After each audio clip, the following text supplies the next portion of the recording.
Alright, hey everyone. No need for introductions, let's just get right to it. I'm going to be talking today about this debuff, Temporal Chains, and also a bunch of other ground effects, but particularly this one, because this presents a very unique problem in Path of Exile 2. There is also another effect called Chilled Ground, Shocked Ground, Burning Ground, I guess. There's just fire everywhere. And also I think that's the one with Poison, Chaos, bunch of random ground effects basically. And the issue with ground effects is that they heavily punish melee characters, but they also punish the player's experience of the game. Because instead of just, you know, being able to explore the world and encounter an enemy that could be the one to inflict temporal chains, for example, then you can actually challenge that enemy, fight it, and navigate your way around these effects. You're forced to just traverse around the entire region of this map per se with this debuff. And this is all the way at the end game, so you're penalizing players who don't have sufficient movement speed, right? That's kind of the way it works. Now, let me show you how my level 94 Invoker experiences what this map is.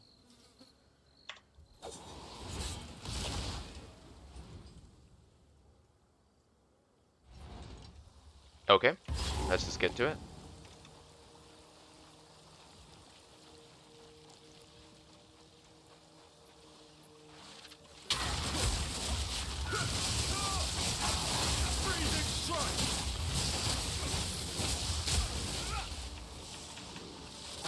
So as you can see, I have great movement speed because of my dash ability, the mobility that I get from Ice Strike itself.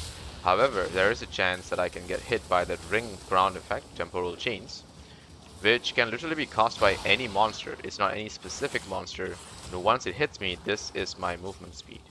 This is the way I gotta walk for a bloody long time. They either gotta reduce the duration of Temporal Chains itself, or they really got to do something about the way it affects players. Because if you get hit by, look at that, it's a reasonably large circle. It penalizes the, the combat of melee combats particularly. Let me just get hit by it. It's 20 seconds, which is insane. I really think 5 seconds should be sufficient because it penalizes the player enough. You can make it really slow. What is it, like 30%? You can make it 50% for 5 seconds. I don't think it'll make a big difference. At least people will appreciate to know that the effect doesn't last forever, right? And now it not only affects my movement, it also affects my attack speed, as you can see, right? So now it also penalizes players who may have invested a good amount into attack speed and movement speed to no longer just enjoy the fact that, hey, you had all these great points that makes you feel like a demigod, and now you're just not going to feel any of them, right? Let's just follow these two wisps. Look at this. This is the movement speed that I got to follow these two wisps. Yes, I can sprint, but they do punish sprint if you get hit by an enemy, so you gotta be constantly alert, and you can't be sprinting forever. This thing is gonna get buffed by 2 spirits. Doesn't matter to me. I just nuked it regardless. Anyway, I'm not here to discuss my build. I'll do that another time. But yes, I can one-shot most of the bosses in the game. Rare enemies just get hit by my, random abilities and they just die. Just pick this one up. Another thing is the clutter in the screen itself, which makes it kind of irritating for you to, need to know that you have to be dodging all of these things while being inflicted by temporal chains. So it's kind of insane that there's just so many ground effects going on, some shocked ground, some chilled ground, and it's okay when you're in an encounter and you're taking on an enemy, but the fact that any enemy can just randomly cast temporal chains because that's what the map just decided to say so, right? Because as you can see, the buff here says players are periodically cursed with temporal chains. It's just that there's no specific rare monster or enemy that can utilize this ability. It's just really annoying to play against, but let me show you. We're just gonna blast through a few more rares here. This is just tier 15 endgame map, by the way. I can go to tier 16 and do the same actually. Not a big difference for me. But I really wanted to showcase these temporal chains. I gotta stop avoiding these mentally, and I gotta actually stand on it. I've just been passively avoiding the temporal chains, like. Okay, let me open this one more time. I got a second chest. That's very nice. Let's pop these enemies. As you can see, I'm barely dropping any loot because my filters are pretty much for endgame. There we go, we got hit by Temporal Chains. Very nice, 20 seconds. So for 20 seconds, like, this combat is over. I'm pretty much done with this, but I can't even look around. This is sprint speed, by the way. This is my sprint.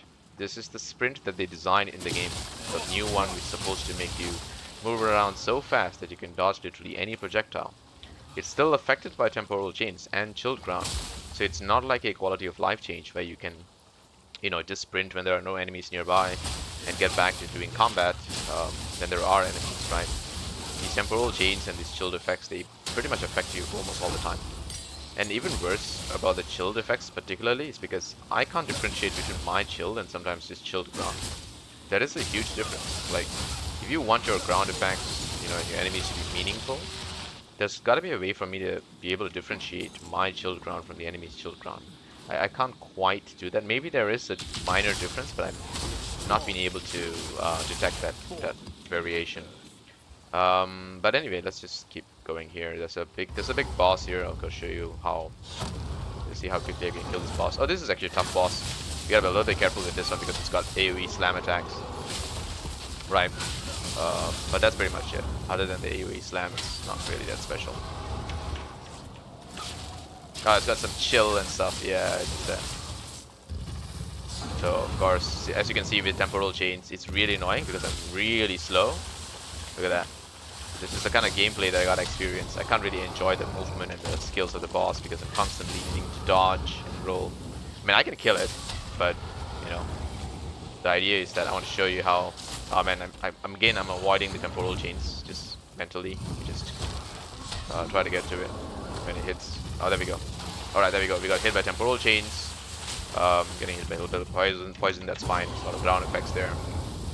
Fire. Oh, great. Even more ground effects. Yeah, slam attack, AoE, frost breath.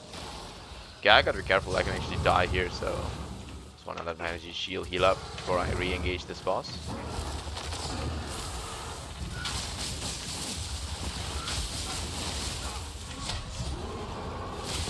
Alright, there we go, got rid of it. But as you can see, not fun at all when you have all these insane ground effects. It's not like the fire breath hitting you is one thing, but also igniting the ground, really punishing melee combat.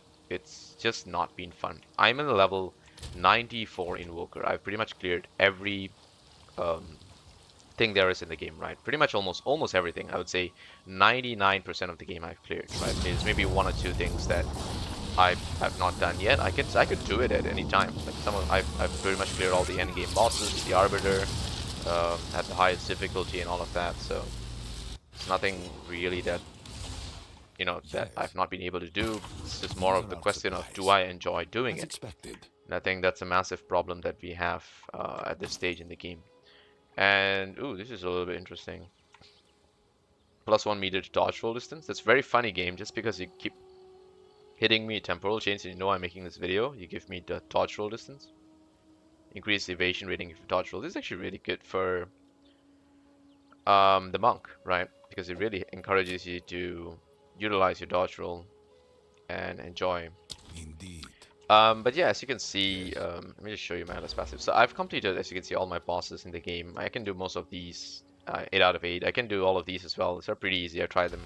These bosses are not that powerful. I'm just delaying in order to experience the game a bit better. Just try to learn everything, get into crafting, maybe stuff like that. Crafting is a whole other thingamajig that I gotta discuss in another video. But I just wanted to go over how Temporal Chains is just not fun at all, and the way it interacts with the other ground effects, because it's 20 seconds. 20 seconds is insanely long, right? I've waited in traffic lights that are quicker than 20 seconds, right? So it's too long, first of all, and then 30% of movement speed slow for 20 seconds is insanely long, right? If it's just like a 10% slow, you want to tell players, hey, you don't have boots with any movement speed, okay, you're getting punished. But if even players with movement speeds are getting punished, and then on top of that, you know, if you have 35% movement speed, you're the only one who's faster than everyone else. You got some movement speed in your passive tree, that's great. That also makes you a little bit faster. But otherwise, with all the other ground effects, especially this very rare chance, I don't think, is there a way to get temporal and chill? I don't think so, but There used to be, I think, a stack of both, right? But if you come across enemies that cause chilled ground, and then you're, affected by temporal chains, it's one of the most disgusting things I've ever seen in any game. And then, of course, if there's enemies that's igniting things like burning, what is it, shocked ground, right? I think there's one which ignited or patches of fire or something like that, right? So there's patches. I can't. There's patches and shock in this one. Is that the way it works? No, there's patches of shock ground, patches of ignited. So it's ignite, shock. Oh, there we go. Ignited and yeah, no. So the ground effects, they don't have one that stacks both the ground effects. So thank God for that. But I think it used to be the case where they stack chilled and temporal. Regardless, when you're playing against any one of these, chilled is, I think, a little less painful than shocked. The difference is that chilled actually contributes to the fact that um, it's a cold debuff specifically, right? So it actually affects the chill magnitude and ailment threshold and stuff like that. Temporal chains is pretty independent of any of that, so it being a different kind of slow, it's absolutely fine to me. The only thing is it has to be 5 seconds. Anything longer than 5 seconds to constantly be punishing the player for just wanting to just like you've already killed all the enemies, as you saw what I did, right? And then you're just trying to walk around the map to just explore and just get the chest and get the loot, and you can't even reach it. You're like, and this is like this becomes your sprint speed essentially, right?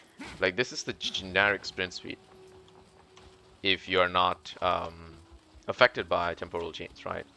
So it's pretty crazy that you you lose this completely, which they introduced, for the specific reason that maps were too large, which they couldn't solve, right? They worked too hard on the large maps. I totally get it. The large maps still do not reward exploration. I think that's a separate discussion, but I just wanted to do a temporal change thing. Let's try to see whether we can get another effect to show you guys, but I'll be back in the next one. Just a quick little clip. Um, yeah, that's it.